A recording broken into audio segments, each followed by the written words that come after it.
انسان کو اللہ پاک نے بنایا ہے، اس کی تخلیق کی ہے اور نام اس کا انسان رکھا ہے۔ انسان انس سے ہے جس کا معنی تعلق اور جس کا معنی مانوس ہونا اور جس کا معنی محبت کے اور الفت کے ہے۔ انسان کو انسان اس لیے کہا جاتا ہے کہ انسان بھی ایک دوسرے سے مانوس ہوتے ہیں۔ انسان کو انسان اس لیے کہا جاتا ہے کہ اس کا اللہ سے تعلق ہونا چاہیے، رابطہ ہونا چاہیے۔ اسی بنیاد پر اس کا نام انسان ہے۔ پھر انسان کا تعلق اپنے ہم جنس انسانوں سے تعلق ہوتا ہے، عام دوستوں سے وہ تعلق اور مانوس ہونا الگ ہے۔ والد کے ساتھ اس کا تعلق ہے، والدین سے بھی مانوس ہے، والدہ کے ساتھ تعلق ہے۔ بہن بھائیوں کے ساتھ جو مانوس ہوتا ہے اس کی نوعیت الگ ہے، اور چچا اور پھوپھی، خالہ اور ماموں ان کے ساتھ تعلق ہوتا ہے، اس کا الگ تعلق ہے۔ آدم علیہ السلام کو جب اللہ پاک نے کائنات کے اندر پیدا فرمایا تو آدم علیہ السلام کو جب فرشتوں نے سجدہ کیا تو آدم علیہ السلام اکیلے، ظاہر ہے کہ آپ کا ہم جنس کوئی بھی موجود نہیں ہے، تو ایک بے چینی سی آپ کو رہتی تھی۔ جس مٹی سے، جس گارہ سے آدم علیہ السلام کو بنا کر کے فرشتوں کا مسجود بنایا گیا اور فرشتوں نے آپ کو سجدہ کیا،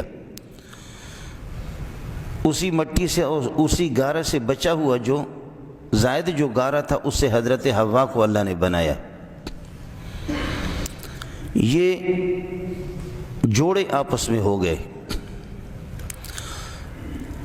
پھر آدم علیہ السلام کا جوڑا اللہ پاک نے حضرت حوا کو جیسے پیدا کیا تو قرآن پاک کی زبان میں بیوی کو بھی کہتے ہیں زوج اور شوہر کو بھی کہتے ہیں زوج۔ باقی زبانوں میں ظاہر ہے کہ اردو کے اندر شوہر کے لیے الگ الفاظ ہے، بیوی کے لیے الگ الفاظ ہے۔ ہمارے بروہی میں، بلوچی میں، سندھی میں، پختو میں ہر ایک کے لیے الگ الگ الفاظ ہے۔ شوہر کے لیے الگ الفاظ ہے، بیوی کے لیے الگ الفاظ ہیں۔ قرآن پاک میں میاں اور بیوی دونوں کا ایک ہی لفظ زوج، اس کا معنی جوڑ کے بھی ہے اور زوج کا معنی شوہر کے بھی ہے، زوج کا معنی بیوی کے بھی ہے۔ ہماری بعض کتابوں کے اندر ہوتا ہے زوجتن، بیوی کو زوجتن کہتے ہیں اور شوہر کو زوج کہتے ہیں۔ وہ قرآن کی زبان میں استعمال نہیں ہے، وہ بہت کم ہے۔ لیکن عجیب یعنی اللہ پاک کا انداز ہے کہ شوہر کے لیے بھی وہی لفظ استعمال کیا اور بیوی کے لیے بھی وہی زوج کا لفظ استعمال کیا۔ آدم اور حوا کو پیدا کرنے کے بعد فرمایا کہ یا آدم اسکن انت وزوجک الجنت، آدم آپ اور آپ کی بیوی جنت کو اپنا ٹھکانہ بنا دو۔ اب زوجتن نہیں ہے بلکہ زوجن ہے۔ لفظ شوہر کے لیے اور بیوی کے لیے دونوں کے لیے زوجن کا استعمال کر کے اشارہ کر دیا ہے۔ آپ اس کو سمجھیں یا نہ سمجھیں، من تو شدم تو من شدی، من تن شدم تو جان شدی، بعد ازیں کس نہ گوید من دیگرم تو دیگرے۔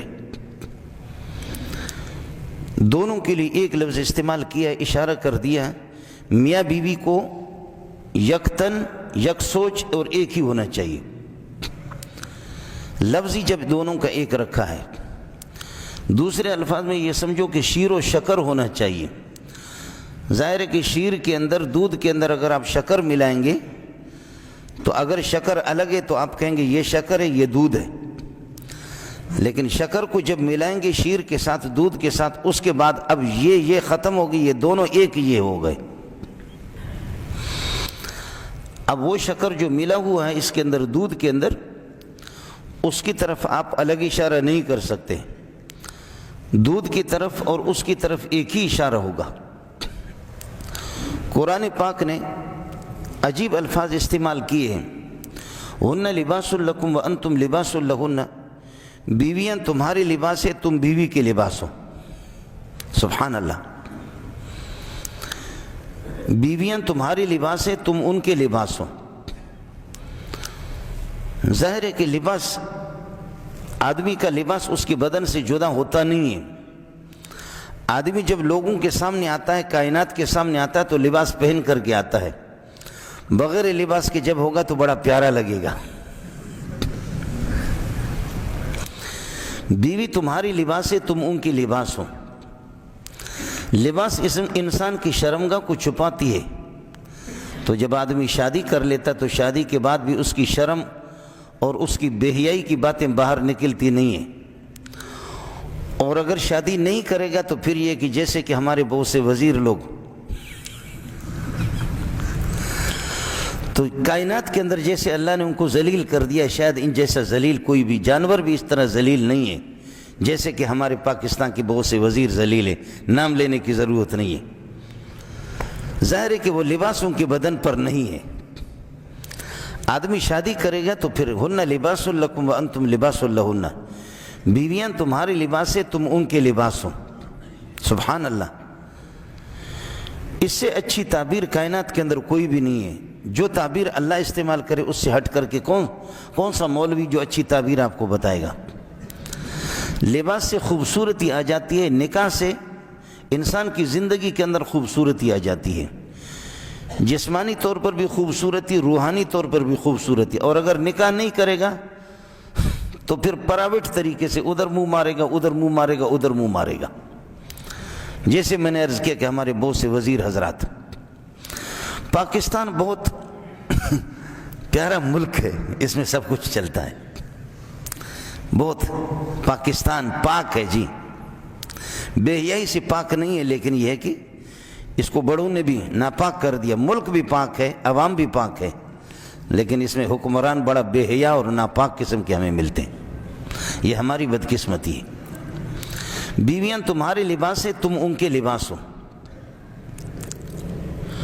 اور پھر لباس پر جیسے میرے شلوار پر اگر کوئی گند لگ جائے تو جب میں نے دیکھا یا کسی نے مجھے بتا دیا تو چوری چھپکے سے اس کو آدمی دھوئے گا، دھوئے بس ٹھیک ہے، لیکن شلوار کو جلانا تو نہیں ہے نا۔ یا اگر میرے لباس پر گند تھوڑا سا لگ گیا تو شلوار اتار کر کے پھینکے آدمی تو بڑا پیارا لگے گا۔ اس لیے کہا کہ اگر بیوی کا کچھ قصور ہے اور کچھ گند ہے ان کے اخلاق میں، اس کو آپ اکیلے الگ نہیں کر سکتے، ٹھیک نہیں آپ کے لیے شرعاً۔ معمولی بات پر جیسے کہ تمہارے لباس پر اگر کوئی گند لگ جائے اس کو دھونا ہوگا، اور اس کا اعلان بھی آپ نہیں کریں گے کہ لوگوں میں صبح اٹھاتا تو میرے شلوار پر ٹٹی لگی ہوئی تھی، میرے شلوار پر پاخانہ لگا ہوا تھا۔ غیرت مند آدمی ایسا اعلان نہیں کرتا، بے حیا اعلان کرتا ہے۔ اس کو آدمی پسند نہیں کرتا میرے شلوار پہ ٹٹی ہوئی لگی ہوئی تھی، اعلان کرے اس کا۔ اگر بیوی کا قصور بھی ہے یا شوہر کا قصور ہے، بیوی کے لیے ناجائز ہے کہ وہ اپنے شوہر کی کسی غلطی کو اور کسی گند کو وہ جا کر کے عوام کے سامنے، دیگر خواتین کے سامنے بیان کرے، یا یہ ہے کہ بیوی کی کوئی غلطی ہے اور کوئی گند ہے اس کے اخلاق میں، اس کو شوہر جا کر کے بیان کرے۔ قربان جاؤں محمد کی جوتیوں پہ صلی اللہ علیہ وسلم۔ آپ نے فرمایا کہ یہ بدبخت قسم کا انسان ہے کہ جو رات کو اپنی حرم محترم بیوی کے ساتھ کوئی ہم بستری کرتا ہے اور صبح کو لوگوں سے بے حیا ہے، دیوس ہے، پھر یہ لوگوں سے کہتے ہیں میں نے رات کو یہ کیا تھا، میں نے یہ کیا تھا، یہ کیا تھا۔ میرے نبی فرماتے ہیں کہ یہ ایسا بے حیا ہے جیسے کہ کسی گلی کے اندر ایک جن مادہ جنیہ اور ایک جن دونوں آپس میں جفتی کرے، جو پوری دنیا ان کو دیکھے۔ ابو داؤد کی حدیث ہے۔ سبحان اللہ، سبحان اللہ۔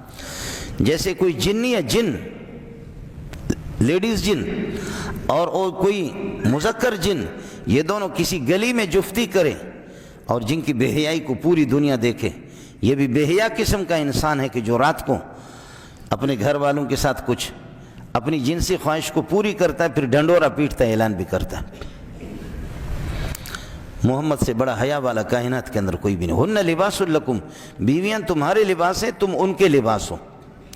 لباس پر اگر گند لگا ہوا تو کوئی اپنے شلوار کو جلاتا نہیں ہے، اس کو پھینکتا نہیں ہے، اس کو دھوتا ہے اور اعلان اس کا نہیں کرتا۔ تو فرمائے بیوی کو چاہیے اپنے شوہر کے اس گند کو استعمال کرے، یہ کہ برداشت کرے، اور شوہر کو چاہیے کہ بیوی کے اگر کچھ اس کے اخلاق میں کمزوری کو تائیے تو اس کو برداشت کرے۔ غرض یہ ہے کہ انسانی زندگی میں جب مرد بالغ